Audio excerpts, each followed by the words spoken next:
¿Cómo está, Ezequiel? Buen día, gracias por la invitación y un saludo cordial a todos los oyentes. ¿Se ha conversado en la universidad, han conversado ya entre los líderes de Santa Cruz lo que plantea el presidente Arce en relación a llevar a un referéndum? Y hablemos principalmente ahora del tema de los escaños. A ver, nosotros ya hemos fijado una posición desde la universidad. Nos parece un despropósito lo que ha planteado el presidente, y obviamente lo hace en su desesperación, porque en estos 18 años el MAS no ha tenido la capacidad para solucionar los problemas estructurales de este país, por solucionar en este momento los problemas económicos que vive el país. Es un grito casi desesperado. Y ha lanzado una especie de salvavidas para cambiar la agenda mediática, para que todos los medios de comunicación hablen de algo que no tiene pies ni cabeza. Y me explico por qué no tiene pies ni cabeza. Primero, ha planteado un referéndum para preguntarle al pueblo si es que está de acuerdo o no que se suspenda la subvención. Alguien decía, es como preguntarle a su hijo si está de acuerdo que le quiten el recreo o no.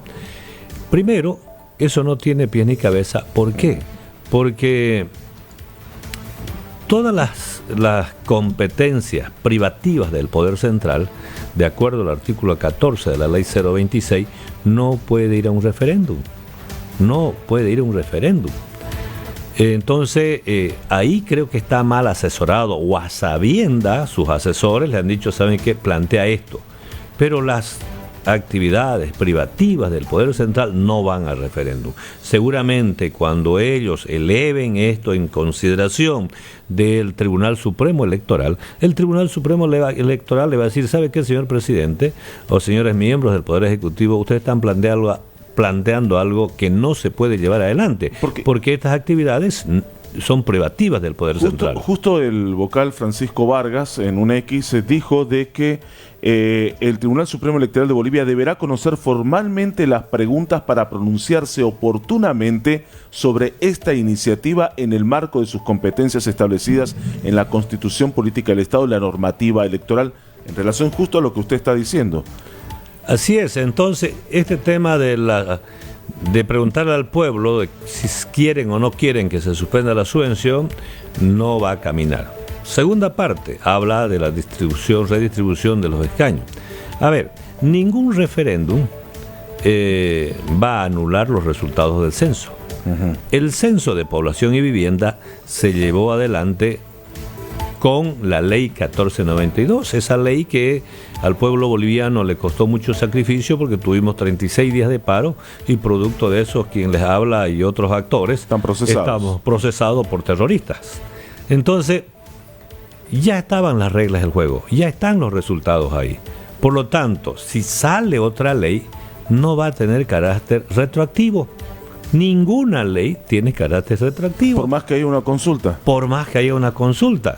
No tiene carácter retroactivo. Entonces el señor presidente, nuevamente vuelvo a insistir, está mal asesorado, o a sabienda que esto no se puede llevar adelante. Lo han planteado, como usted decía, y el presidente o el gobierno, bueno, ha puesto cosas en agenda para que discutan todos los actores políticos. Entonces, perdón, sobre el tema, ayer Tufi, quien estuvo en Sucre dice que tuvo acceso a información importante de gente relacionada al INE, que ya van a salir los datos antes de finales de agosto, no a finales de agosto, y que van a determinar de que Santa Cruz es el departamento con mayor población.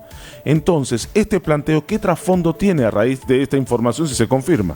A ver, para concluir lo que le estaba explicando, yo le decía de que el censo también es una actividad privativa del Poder Central, así lo establece el artículo 298 de la Constitución. Por lo tanto, querer preguntarle en este momento al pueblo, oiga, a ver, digan ustedes cómo vamos a distribuir, cómo va a ser la nueva redistribución de los escaños parlamentarios, es obviamente pretender no darle a los departamentos lo que por derecho le corresponde. No sé qué dirán los del Alto, porque el Alto ha crecido poblacionalmente, Cochabamba, Santa Cruz ha crecido, pero más allá de que nosotros nos damos cuenta de que lo que el gobierno quiere es confrontar Oriente con Occidente. El gobierno quiere confrontar siempre, y ese ha sido su espíritu durante estos 18 años, confrontar ciudad con el campo. Más allá de eso, el señor presidente pues no puede eludir una responsabilidad. Él está obligado, y todos los bolivianos estamos obligados, a cumplir la ley y la Constitución. Entonces, si es que el gobierno en este momento, a la cabeza del presidente, dicen, señores, ¿saben qué? Esta ley pongámosla en consideración. Nos está dando un mensaje muy claro que ningún ciudadano boliviano está obligado a cumplir con lo que establecen las leyes y la Constitución en este país. Eso significa un desgobierno. Entonces, lo que pasa es que el señor presidente hay que reconocer, y el masismo en realidad tiene nomás una animadversión contra esta región del país. Y eso lo ha demostrado en los 18 años, y esta intención de poner en tela de juicio nuevamente o en duda la aplicación o no de la ley 1492 también es un error que está cometiendo el señor presidente. Recién entrevistábamos a Richard Rivera, el presidente de la Brigada Parlamentaria, y decía que el trasfondo de esto es no llegar a las elecciones generales. ¿Usted qué opina de eso? Yo creo que no, el pueblo está cansado en este momento. El pueblo está cansado del MAS. La verdad es que si uno recorre el país, recorre las ciudades intermedias, el pueblo está cansado de la forma en que se ha administrado este país. 18 años, seguimos en una profunda crisis económica. La herencia que va a dejar el MAS cuando salga del gobierno, porque si de algo estoy seguro es que el MAS va a dejar de ser gobierno el próximo año. Es un país altamente endeudado como nunca en la historia de este país. Un país altamente endeudado. Este año vamos a llegar a 14.800 millones de dólares de deuda externa. Pero lo que es preocupante es la deuda interna, que estamos cerca de los 20.000 millones de dólares la deuda interna. Esa deuda es preocupante porque la tasa de interés siempre es más elevada y es a mediano plazo. Pero por otro lado, la deuda que tienen las empresas deficitarias con el Banco Central también es preocupante. Entonces, no hay posibilidad de que el gobierno pretenda aferrarse al poder. Conozco las últimas encuestas, 8% de aprobación tiene el señor presidente. ¿Qué encuesta es esa? Bueno, no estoy autorizado en este momento para dar una información, 8% pero de aprobación. Realmente el gobierno está en el pico más bajo. Y es por eso que seguramente ellos también conocen y ha tratado de jugar a la política el presidente, patear el tablero, poner cosas en el tapete, porque fíjense, más allá después del discurso presidencial, ¿de qué habla la gente? ¿De qué hablan los medios? De los referéndums, sabiendo que no tienen pies ni cabeza, pero de eso están hablando. El pueblo boliviano, los sectores productivos estaban esperando ¿qué?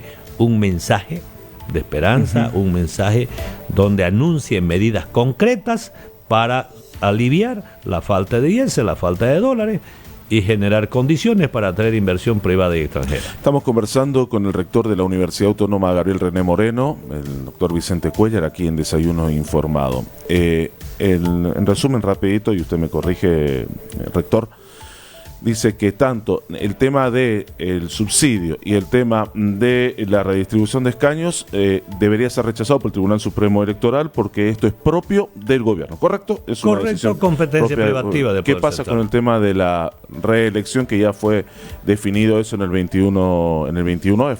Así es, eso ya está resuelto. Lo que pasa es que el señor presidente no tiene el valor para decirle a don Evo Morales de frente, ¿sabe qué, señor Evo Morales? Usted ya no está habilitado para ser candidato. ¿Por qué? Sencillamente, si bien el señor Evo Morales, mientras estaba en el gobierno, sacó, y digo sacó porque el órgano judicial ha sido cooptado por el Poder Ejecutivo, sale la sentencia constitucional 084, donde en la parte resolutiva dice de que la reelección indefinida era un derecho humano. Sin embargo, después sale la sentencia constitucional 1010 de diciembre del año 2023, a raíz de una opinión consultiva que hace la CIDH, y esa sentencia constitucional, la 1010-2023, modula con absoluta claridad y dice: ningún presidente, pero así textual, ningún presidente puede gobernar el país de manera continua o discontinua más de 10 años. ¿Qué significa eso? Que esta sentencia constitucional es clara y le está diciendo a don señor Evo Morales: usted no puede ser candidato porque ya gobernó este país más de 10 años. Entonces, ¿qué vamos a llevar al referéndum nuevamente?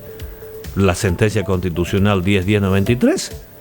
¿Cuál es la intención? Por eso es que decía que es un despropósito lo que ha planteado el señor presidente. Desviar la atención del pueblo boliviano, que está preocupado en este momento por la falta de combustible y por la grave situación económica en la cual nos encontramos. Estos anuncios de referéndum no ha solucionado la falta de combustible. Vamos a los surtidores y siguen las inmensas colas por falta de diésel. A ver, Jesús Cabrera escribe: lo de Evo Morales ya está zanjado, el 21F ya Bolivia decidió y Evo no va más. Al parecer Evo sufre de amnesia, dice. Después tenemos Noemí Fernández Villarruel, que nos están siguiendo por la página de Facebook. Dice: el pueblo tiene que defenderse, tiene que levantarse, el pueblo boliviano ya lo dijo, claro, están brindando ese decreto mediante el constitucional. La única solución es que llame a elecciones generales por su incapacidad.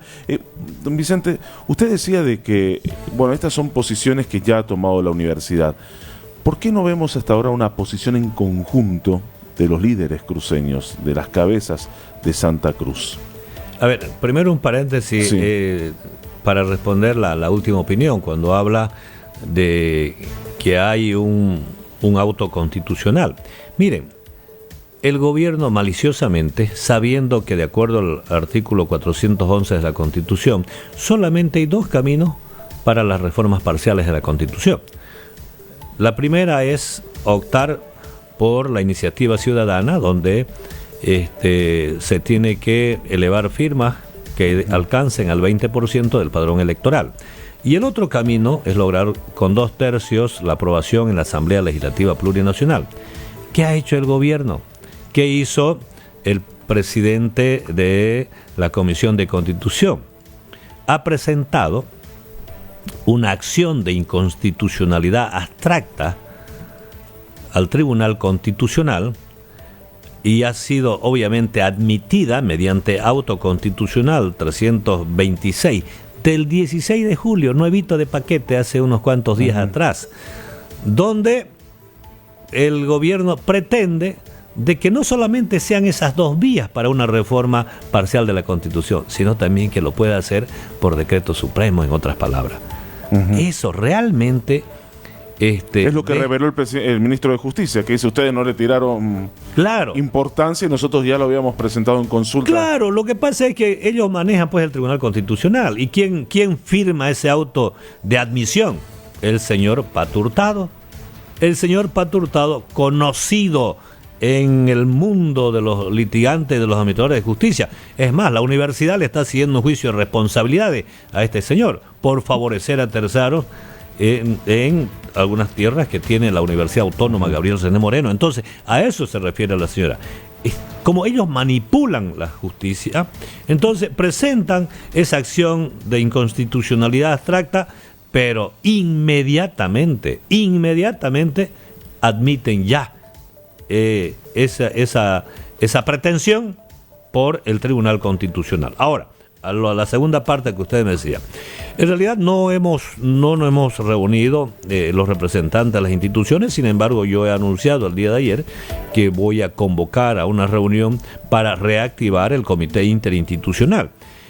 Nosotros somos respetuosos de la ley y de la Constitución y por lo tanto vamos a exigir, vamos a pedir que se cumpla la ley 1492, que es la ley que dio garantías sobre el tema del censo de población y vivienda. No, el costo social, económico fue muy alto para los bolivianos con el paro de los 36 días, y a raíz de eso se promulgó la ley 1492, y nosotros obviamente estamos en la obligación de que se respeten y que no venga otra ley a cambiar los resultados o que otra ley se quiera aplicar con carácter retroactivo. ¿Cuál es la importancia para Santa Cruz y para los departamentos que han crecido que se haga la redistribución de escaños?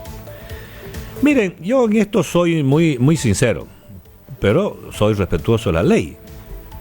¿Cuál será la ganancia de tener más representantes parlamentarios observando el comportamiento de los legisladores en esta gestión? No sé. Sin embargo, la ley es la ley. La Constitución es la Constitución y nosotros tenemos que aprender a respetarla, y el presidente está en la obligación de hacerla respetar. Entonces, hay que distribuir de acuerdo a cómo están ya las reglas del juego, y las reglas del juego las puso la ley 1492. Quiero leer un par de consultas más antes de cerrar la entrevista para responderle a quienes nos están escribiendo. A ver, Carlos Arrazola dice: el plan de fondo del MAS es enfrentarnos a los bolivianos para lograr tapar todos los problemas de los cuales ellos son culpables. Y acá hay una consulta, dice Vicente Cuellar: explique cómo Lima está blindando el decreto mediante los prorrogados. ¿Puede explicar eso? ¿Se puede o si eso es una dictadura? Dice. Bueno, esa es la pregunta que hace Noemí Fernández Villarroel. Miren, a ver, lo que pasa es que en este momento todo lo que se está haciendo el gobierno está al margen de las leyes de la Constitución, y todas las acciones tomadas por los administradores de justicia también está al margen de la ley de la Constitución.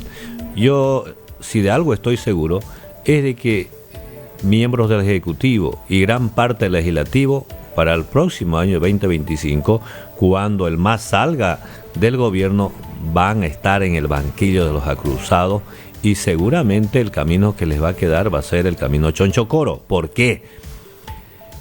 Todos sabían, la Asamblea Legislativa sabía, el Ejecutivo sabía que el pueblo les dio un mandato a los actuales magistrados. Con su voto les dijo: ustedes, señores, van a administrar justicia hasta el 31 de diciembre del año 2023. El gobierno sabía, los legisladores sabían. ¿Por qué no hicieron algo el año pasado para que las elecciones judiciales se realicen en el tiempo que obviamente establecía la Constitución y las leyes? ¿Por qué dejaron ellos mismos que se autoprorroguen? Es una barbaridad. Lo que pasa es que también hay que reconocer, hay honradas excepciones en la oposición, honradas excepciones en los legisladores, pero hay otros que siguen haciendo cálculo político tratando de recoger las migajas que derrama el poder. Entonces han pretendido seguramente algunos partidos políticos o algunas agrupaciones que en la repartija de magistrados le toque algo, y no se preocuparon por hacer respetar la Constitución. Todo lo que están haciendo en este momento en la Asamblea, el Ejecutivo, está fuera de la Constitución, porque la Constitución dice: los magistrados administran justicia durante 6 años. Y ya eso feneció, ese plazo feneció el 31 de diciembre del año 2023. Por lo tanto, todos los actos deberían ser nulos de pleno derecho a partir del 1 de enero del 2024. Es una barbaridad, pero ¿sabe qué? Este país es el único, pues, que los gobernantes hacen los esfuerzos para eludir las leyes y la Constitución. Ahora, haya sido interesante también, que eso sí se podía, que el señor presidente plantee un referéndum para liberar a todos los presos políticos. Nuestro gobernador está secuestrado. Para parar la persecución política a través de un órgano judicial corrupto, debería haber también planteado un referéndum para eso. Eso sí podría llevarse adelante. Rector, ya ha manifestado su disconformidad con este referéndum. ¿Cómo se puede frenar este referéndum? qué vías existen. Lo tiene que hacer el Tribunal Supremo Electoral, lo tienen que hacer la Asamblea Plurinacional, o definitivamente esto va a ir por decreto y no se va a frenar el referéndum. A ver, si nosotros somos respetuosos de la ley, corresponde que la redistribución de escaños y los referendos y los otros 2 referendos más que ha planteado, el Tribunal Supremo Electoral diga, ¿saben qué? Esto no es procedente. ¿Por qué? Porque no es procedente. Segundo, si somos respetuosos de la Constitución, deberíamos nosotros respetar lo que dice el artículo 411 de la Constitución, donde solamente hay 2 vías para reformar la Constitución. Ahora, ¿cómo se frena? Eso es difícil. ¿Por qué? Porque este gobierno no utiliza a los militares, no utiliza a la policía para seguir haciendo lo que se le viene en gana. Utiliza a la justicia, utiliza a los jueces, utiliza a los magistrados. Y seguramente que esta vía se va a resolver, ¿sabe dónde? En el Tribunal Constitucional. Yo le decía hace un momento, ya fue admitida esa acción de inconstitucionalidad abstracta. Y esa va a ser la vía. Al final van a decir, ¿saben qué? Esto no se puede frenar porque el Tribunal Constitucional nos está dando la razón. Pero yo estoy seguro de que en ese momento ese hecho va a generar un conflicto social. Va a generar un conflicto social y el gobierno no está midiendo las consecuencias. No está midiendo las consecuencias cuando el pueblo boliviano se pare y diga, oiga, basta de abuso. Porque todo tiene un límite. Este gobierno en teoría es democrático, pero obviamente uno no puede disentir, uno no puede pensar diferente, porque inmediatamente es perseguido por esa justicia cooptada por el Poder Ejecutivo. Gracias, rector, por haber estado esta mañana en Desayuno Informado. Hemos conversado ampliamente su mirada acerca de este referéndum que ha planteado el presidente Luis Arce en el discurso del 6 de agosto. Veremos a ver qué pasa, veremos las reuniones que tienen que tener, obviamente, la convocatoria que han hecho al comité para poder analizar este tema. ¿Cuándo creen que podría ya, ¿cómo se llama? Otra vez, reorganizarse y sentarse a ver el tema? Nosotros hoy vamos a enviar las notas a las diferentes instituciones, esperemos una respuesta. Yo creo que a mediados de la próxima semana nosotros podríamos sostener la primera reunión. Es importante organizarse, pero no solamente por el tema del referéndum. Lo que pasa es que hay temas en la mesa donde las instituciones debemos participar. Porque, mire, hay un tema que en este momento es tema de agenda también, el uso de la biotecnología. La Universidad Autónoma Gabriel Moreno había presentado ya hace más de un año una propuesta concreta sobre el uso de la biotecnología. Hemos presentado 3 proyectos de ley, uno relacionado con el tema de la gestora, otro relacionado con el tema de las elecciones judiciales. Nosotros habíamos planteado de que la evaluación de méritos y de conocimiento en esa preselección de los postulantes a magistrados no esté en manos de los políticos, porque si está en manos de los políticos no va a generar confianza. Nosotros dijimos la evaluación de méritos y de conocimiento deberían estar en manos de las universidades. Hemos presentado una serie de proyectos, sin embargo no hemos tenido oído en las instancias del Ejecutivo, tampoco en el Legislativo. Entonces, todos estos temas es importante también que se debatan ampliamente con la participación de representantes de todas las instituciones.